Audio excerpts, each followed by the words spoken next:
Hey everybody, James Yeager with Tactical Response. Thanks for watching. Recently, I attended a BLM protest in Louisville, Kentucky, protesting the uh, the death of Breonna Taylor, and this has been in the news recently, and you guys have probably seen some of it. A search warrant was done, and the grand jury came out with their decision on Thursday, and then Friday and Saturday it was very tense. And so I was there over the weekend, and just some observations that I have from being there personally, having seen things there. Number one, there are a lot of people there that are very good people that are very worried about their country. They feel as if things are unjust, and they want a correction, and they're doing a responsible thing by protesting in person. When I was there, it was Saturday was day 128 and Sunday was day 129, the protest, and there are people that say they have been there every single day of that. I don't know if that's true or not. I have to take them at their word, and that's a long time. And so those are good people that want a positive change in their country, and I appreciate their dedication to making their voice heard. There was another side of the crowd too, as we all know, as the good people there know. There's also a bad element. Now I don't know to tell you that you could assign the bad element to being part of the BLM or any of the Antifa or any other group. I don't know. I don't know where the division was or the separation was or whatever. But I do know this. Something on the bad side of this is well funded and well organized. I saw with my own eyes things like them giving out the number for legal aid, which means they encourage people to commit crimes and be arrested, and they would post bail. And when you walked out of the jail, there was a welcoming table from whatever element this was that gave the people food and stuff like that when they got out, and get paid for their lawyers and paid for their bail, things like that. I personally saw plywood shields being handed out to people. These look like they were mass produced, all the same, in somebody's workshop, some thin plywood or straps on the back, and things like that.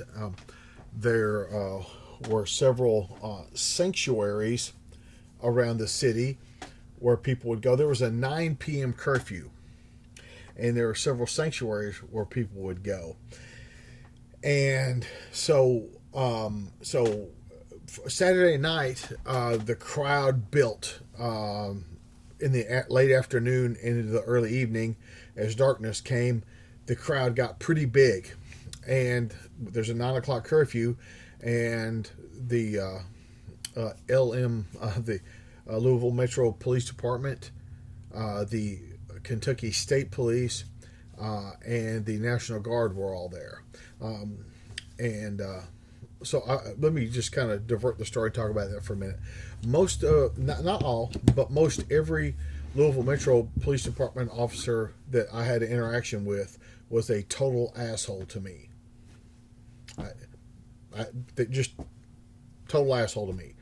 In stark contrast, every state police officer I had any interaction with was absolutely pleasant to me. The National Guard guys were even jovial, you could say. They were very, very polite, helpful, joking, doing their job, being serious, but very cordial. There were a few notable exceptions to the Louisville guys, but it was so seldom that one of them was even polite to me that it really stood out. So the guys that were up there that were nice to me, thank you all, Louisville PD, state police up there in Kentucky, very professional. National Guard guys, rock on brothers, all very, very nice and polite in that case. And so, as darkness came, the crowd gathered, and the chants, and some of the chants were, about Brianna. They were, moving and spirited and good, and some of them were very dark and, a lot of fuck yous and and stuff like that. And I get it; people are frustrated, so that's fine. But as it got close to 9, like after 8 p.m., the bullhorn was saying for all the white people to stand in as the front line for when the riot cops came in, to stand as the front line and protect the blacks behind them. And I assume this was being said because they think the police won't shoot white people. And I guess they thought the police were just going to shoot everybody. It's another thing. They thought there was police drones flying around, surveillance drones, and a lot of people thought they were armed with guns and missiles even. But they wanted the white people to stand, around and protect the people behind them. That was kind of their tactic, their plan for what they wanted to happen for the evening. And then as 9 o'clock got closer, at 8:30, the crowd kind of dwindled, which you could expect the crowd to kind of dwindle because there's some people that just want to watch, but hey, the police are coming out here with shields and batons and pepper ball guns, and I don't want to get an eye poked out. And then the bullhorn said, and remember, if you need sanctuary, you can go to these churches, blah, blah, blah. And at 9 o'clock, even the dude with the bullhorn wasn't there anymore. So all evening, they were all like, yeah, we're going to get them. Yeah, rah, rah, rah, rah, rah. When it came time to actually do it, 0 people were there. Even the dude with the bullhorn left at 9. Not one person. Not one. They talked. And then, the peaceful people, they left early. Curfew's coming. The peaceful people were out at 8, But the people that wanted trouble seemed to stick around, but were gone. Long gone by the time the fight showed up. So, I walked down to one of these sanctuaries, which was in a Unitarian church, and they were going to make another plan and go back, and that's when they got violent with everybody that had phones and everybody they thought was media. There was some pushing going on and stuff like that. People that were live streaming, they told everybody to turn their live streams off because they were going to make a plan. They didn't want people to know what their plan was, and it was pretty tense. It was pretty tense for a while. I thought there was, and people were throwing firecrackers. It was very chaotic. A lot of people were drinking and dancing in the street was going on and all kinds of stuff. And I got pretty heated a few times. I thought people were going to be at least beaten down, assaulted in that way, or if not injured even further. And so that was I don't know. It was I guess they think all these people are spying on them or whatever the case may be. And I don't know.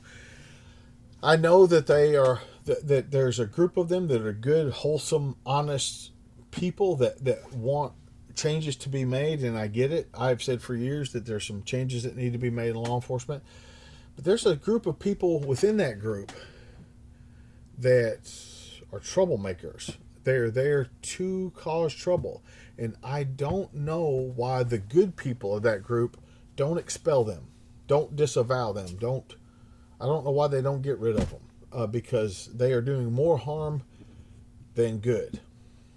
And so Louisville, Kentucky is a beautiful city with a lot of history.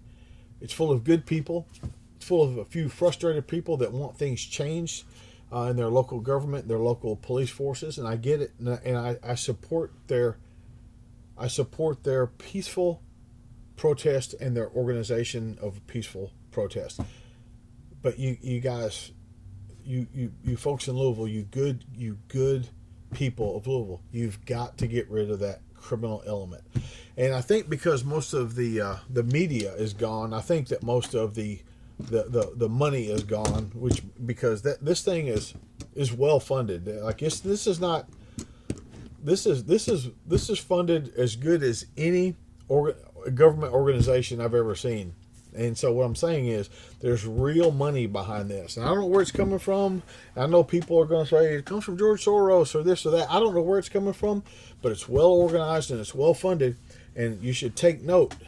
You should take note because they are better prepared than I thought they were. That means they're probably better prepared than you thought they were to commit acts of violence. Be ready when things go south, because I think they're going to go south all the way. James Yeager for Tactical Response, reminding you that your responsibility to be ready for the fight never ends.